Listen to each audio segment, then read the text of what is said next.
করা দরকার কিনা। না, আমি প্রত্যেকটা কোশ্চেনের বাধ্যতামূলক অ্যান্সার করতে চাচ্ছি না, এবং এটাকে আমি লেটার আফটার ম্যানুয়াল রিভিউ দিয়ে দিব, যে আমি এটা হাতে কলমে দেখে তারপরে তাকে মার্কসটা দিব।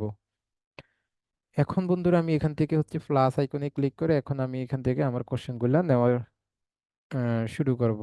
তো আমি যদি এখান থেকে ফার্স্ট কোশ্চেন করি, সাপোজ আমি তো কোনো কোশ্চেন রেডি করি নাই, আপনারা যদি কোনো কোশ্চেন কখনো এইভাবে নিয়ে থাকেন তাহলে সেটা দিতে পারবেন। আমি যদি বলি যে where where do you know where did you know where did you know about recovery এটি, সাপোজ এটা একটা কোশ্চেন আমি ধরে নিলাম।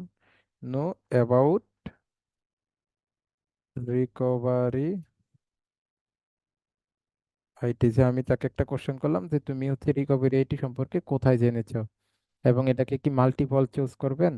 হ্যাঁ, আমি যদি চাই যে এটাকে মাল্টিপল চুজ আকারে রাখতে, আমি এখান থেকে মাল্টিপল চুজটাকে সিলেক্ট করে রাখবো, এবং এখানে অপশন ওয়ানে আমি যদি দিই, যে অপশন ওয়ানে আমি চাইলে দিতে পারি যে ফেসবুক, সাপোজ এটা একটা কোশ্চেন আমি ধরে নিই।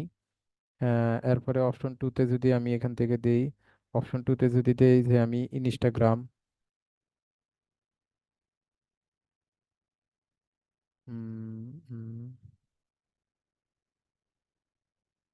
তাহলে এখান থেকে আমরা অপশন টুতে দিতে পারবো ইনস্টাগ্রাম, ইনস্টাগ্রাম, এবং অপশন থ্রিতে আমরা চাইলে দিতে পারবো হচ্ছে ইউটিউব,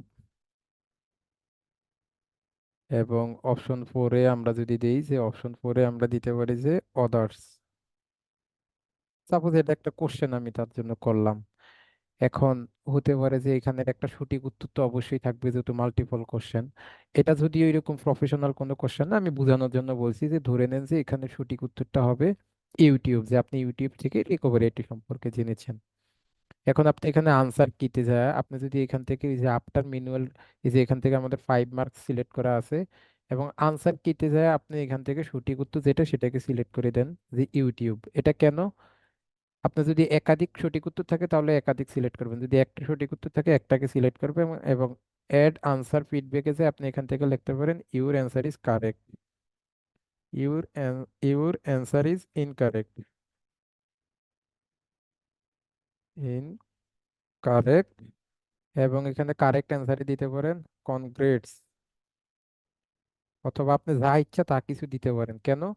আপনি যদি ওই যে আমি এখান থেকে সেটিংসে দেখাইছিলাম যে আপনি এখান থেকে যদি ইমিডিয়েটলি আফটার ইস সাবমিশনটা দিতেন, তাহলে যদি এটা যদি সেট করে রাখতেন, তাহলে কেউ এখান থেকে টেস্টটা দেওয়ার পরে সে যদি সঠিক দেখ আর ভুল দেখ, সে কিন্তু এখান থেকে যেটাই মানে যদি সে সঠিক দেয় তাহলে তার এখানে ইউর অ্যান্সার ইজ কারেক্ট এই লেখাটা উঠবে, এবং সে ভুল দিলে সে সঠিক দিলে হচ্ছে কনগ্রেস উঠবে, এবং ভুল দিলে হচ্ছে ইউর অ্যান্সার ইজ ইনকারেক্ট এই লেখাটা কিন্তু উঠে যেত।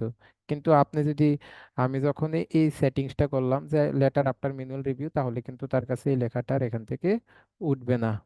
যেমন হচ্ছে আমি যদি এখান থেকে সেকেন্ড কোশ্চেন নিই, সেকেন্ড কোশ্চেনটা নেওয়ার আগে এখন আমি চাচ্ছি যে এখান থেকে আমি একটা ছবি দিয়ে কোশ্চেন করব। এখন ছবি দিয়ে কোশ্চেন করার পর এখন এখান থেকে আপনি যদি একটা ছবি নেন, আপলোড, এখন সাপোজ এখান থেকে একটা ছবি, এটা হচ্ছে আমার একটা ছবি, আমি এই ছবিটা এখান থেকে নিচ্ছি। মানে জাস্ট বোঝার জন্য বুঝেন যে আসলে আমি কি বোঝাতে চাচ্ছি, ব্যাপারটা বুঝেন। যদি আপনি এখান থেকে অন্য কোনো ছবি আনতে চান আনতে পারবেন। এখন এই ছবিটা